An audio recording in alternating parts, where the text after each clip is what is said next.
कोलकाता के बड़ा बाजार में गणेश चतुर्थी के मौके पर भारी धूम मची हुई है। श्री श्री सिद्धि विनायक भक्त मंडल द्वारा 22वां गणेश महोत्सव का शुभारंभ हर्षोल्लास के साथ किया गया। मंडप का उद्घाटन सांसद सुदीप बंदोपाध्याय ने किया।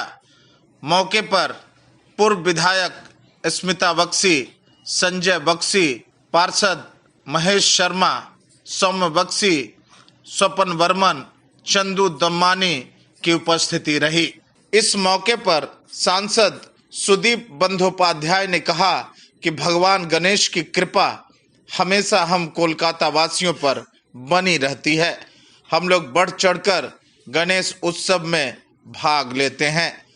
महाराष्ट्र में गणेश उत्सव को यहाँ की दुर्गा पूजा के तरह बड़े स्तर पर धूमधाम से मनाया जाता है, लेकिन कोलकाता भी गणेश चतुर्थी उत्सव मनाने में मुंबई से कम नहीं है। गणेश चतुर्थी के मौके पर कोलकाता सहित पूरे पश्चिम बंगाल में भारी धूम रहती है।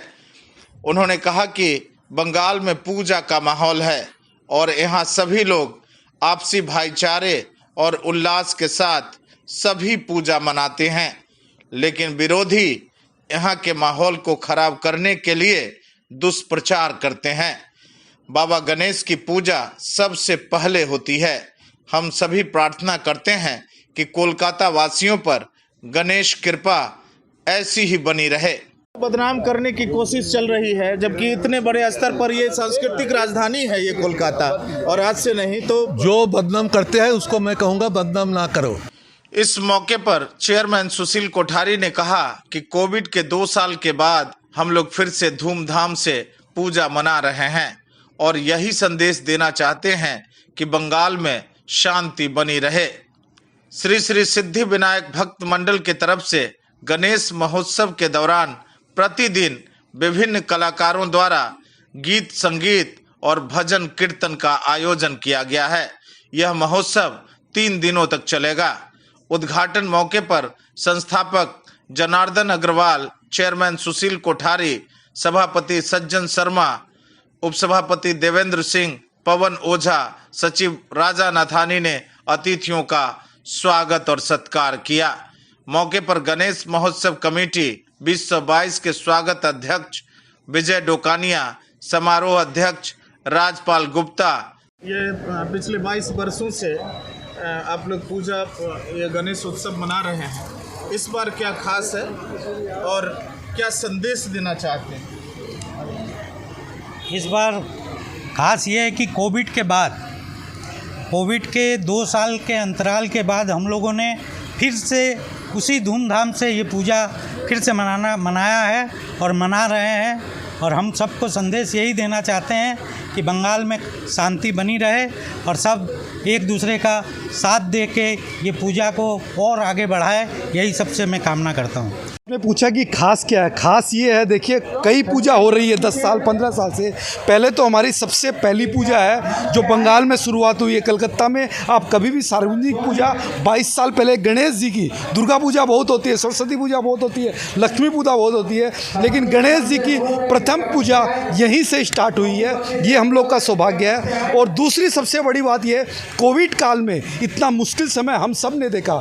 कई पूजा जो लोग नियमित कर रहे थे वो भी नहीं कर पाए कोविड के कारण, लेकिन हमारी ये पूजा निर्बाध चलती रही। हमने इसको रुकने नहीं दिया। और केवल हम लोग पूजा नहीं करते हैं, गणेश पूजा तो साल में एक बार आती है, लेकिन पूरे साल नर नारायण सेवा के लिए, जनहित के लिए जितने भी कार्य हम लोग कर सकते हैं हमारी टीम साल भर करती रहती है। हमने तो संस्था बनाई थी 2001 में, जो आज निरंतर 22 साल हो गए हैं। सबके सहयोग से निरंतर अपना कार्य कर रही है, साल भर लगी रहती है। कोई कार्यक्रम हो उसको सुचारू रूप से संपन्न। क्या चाहते हैं सुदीप दास आए, आप उनसे क्या चाहते हैं? हम सुदीप दास से ये निवेदन किए हैं कि काल ने एमपी फंड से कुछ सहयोग हमारी संस्था को कर दे तो बहुत बड़ा लाभ होगा। सह स्वागताध्यक्ष अमरनाथ सिंह मुन्ना, हरि नारायण भट्टर, स्वागत सचिव अरविंद ओझा, संयुक्त संयोजक मनोज झंवर, पवन अग्रवाल की गरिमा में उपस्थिति रही। प्रतिदिन सुबह 10 बजे से पूजा अर्चना और 1008 लड्डुओं का भोग भगवान गणेश को लगाया जाएगा। प्रतिदिन दोपहर 12:15 पर महाआरती और शाम 5 बजे फूलों का श्रृंगार बाबा गणेश को किया जाएगा। वहीं 2 सितंबर को नींबू तल्ला चौक से विराट शोभा यात्रा निकाली जाएगी। 3 दिनों तक चलने वाले इस महोत्सव के दौरान नृत्य नाटिका बंटी तमाशा डांस ग्रुप के तरफ से आयोजित होगी।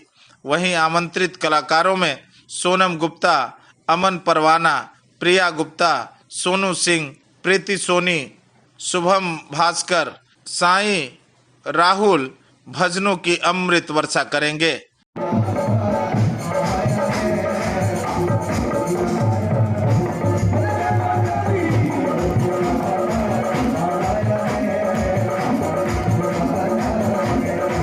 कार्यक्रम के संयोजक संजय मेहरा हैं।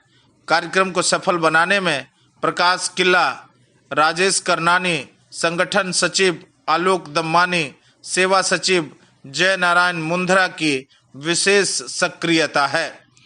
युवा शक्ति के लिए अमित कुमार की ये खास रिपोर्ट। अपने इलाके की खबरों को जानने के लिए युवा शक्ति चैनल को सब्सक्राइब करें।